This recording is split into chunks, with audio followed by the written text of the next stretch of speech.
Well, friends, happy Election Day. So as we wait for the electoral dust to settle, let's talk about where we go from here on the accountability front, specifically regarding holding Donald Trump and his criminal associates accountable for their crimes. Because justice matters.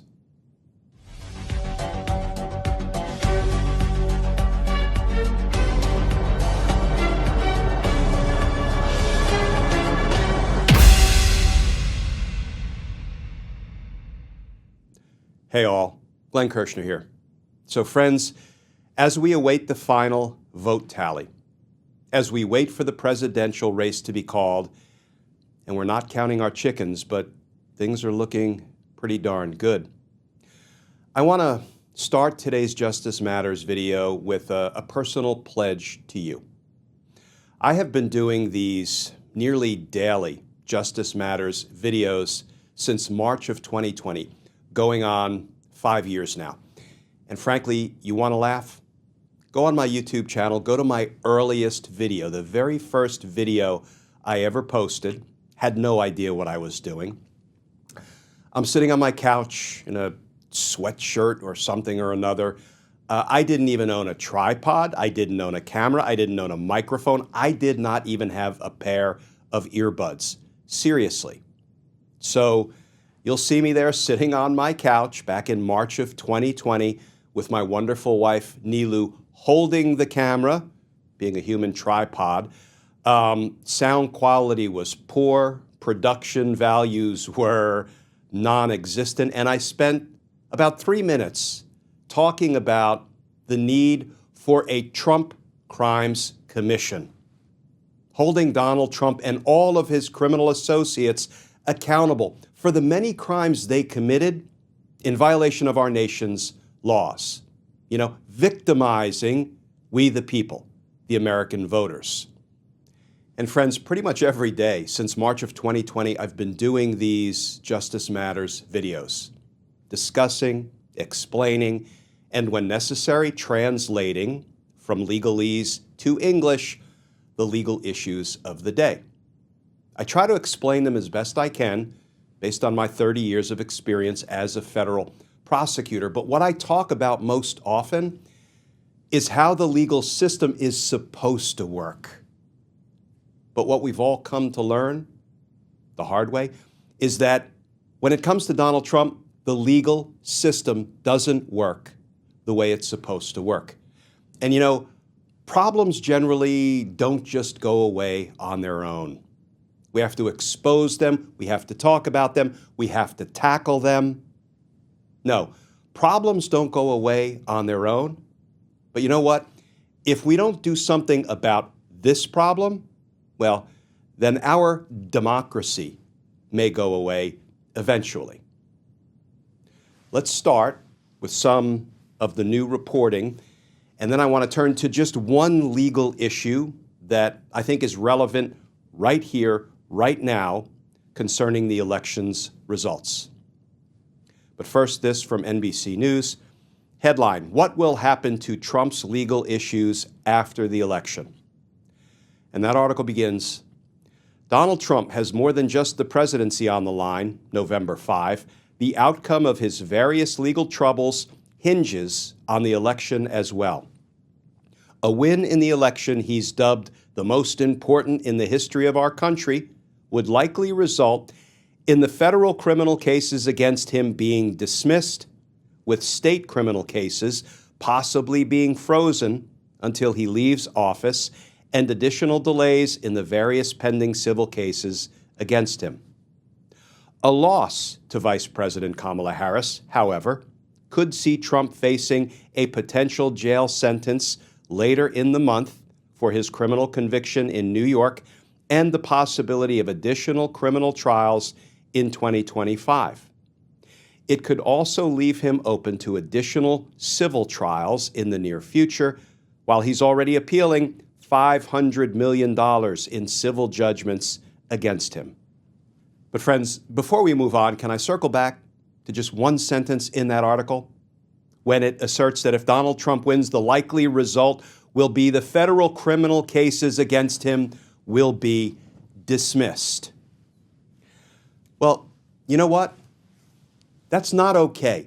That's not just some casual observation that a corrupt president would order his Department of Justice to dismiss the criminal cases that have been indicted against him. That is not just some offhanded comment that, we should let go in one ear and out the other. No, that is abject, democracy-busting corruption. And we won't let it happen. But that's not what I wanted to focus on in today's video. Here's what I want to focus on. What are the implications of Donald Trump again falsely announcing, fraudulently announcing, lawlessly announcing that he has won an election that he didn't win? Just like in 2020, when he prematurely announced that he won in order to sow chaos and in order to ultimately trying to overturn the election's results, an election he lost. What if Donald Trump pulls out that same old dirty playbook again? Here's the thing. Donald Trump stands indicted in multiple criminal cases, but the one I want to focus on is his federal indictment in Washington, D.C. That's the one that's being presided over by Judge Tanya Chutkan, and she's in the process of litigating which of his crimes should enjoy presidential immunity such that he can't be prosecuted for them, and which of his crimes do not enjoy presidential immunity. Spoiler alert, none of them, and this is how I believe Judge Chutkan will rule, none of them should enjoy immunity from prosecution. But in that case, Donald Trump is indicted on 4 federal felony counts, and they are: count 1, conspiracy to defraud the United States; count 2, conspiracy to obstruct an official proceeding, Congress's certification of the results of the election; count 3, obstruction of an attempt to obstruct an official proceeding; and count 4, conspiracy against rights. And friends, I want to focus for a minute on count 4, conspiracy against rights, our rights, voting rights. Because what Donald Trump did when he announced that he won an election that he lost, and he used it to sow confusion and chaos and try to ultimately steal the election, when he did that back in 2020, that was part and parcel of his crime that is now charged against him as a conspiracy against our voting rights. Hell, he tried to steal our voting rights from us, the full value of our vote. So if he stands up again and lies about the election's results, what is he doing? He is either committing a new crime, yet another conspiracy against voting rights, and should be indicted accordingly, or this is merely an extension. It is an ongoing conspiracy to deprive us of our voting rights that has been ongoing since 2020. So friends, if Donald Trump does that, if he again falsely, fraudulently, lawlessly announces, before all the votes are counted, before the election has been called, if he announces he won, and he tries this same old tired play that he ran in 2020, this same old criminal conspiracy to deprive us of our voting rights, Special Counsel Jack Smith can do one of two things: either bring a superseding indictment that adds yet another felony charge. This would be the 5th count of conspiring to violate our rights, or roll this conduct into count 4, because this is nothing more than an extension of Donald Trump's criminal conspiracy. He has not given up the crime since he announced that he won the election in 2020. Everything he has done has been part and parcel of his lawless course of conduct. This is an ongoing conspiracy. Let me finish with this, friends, the pledge that I said I would make to you in this video. Donald Trump is going to lose this election.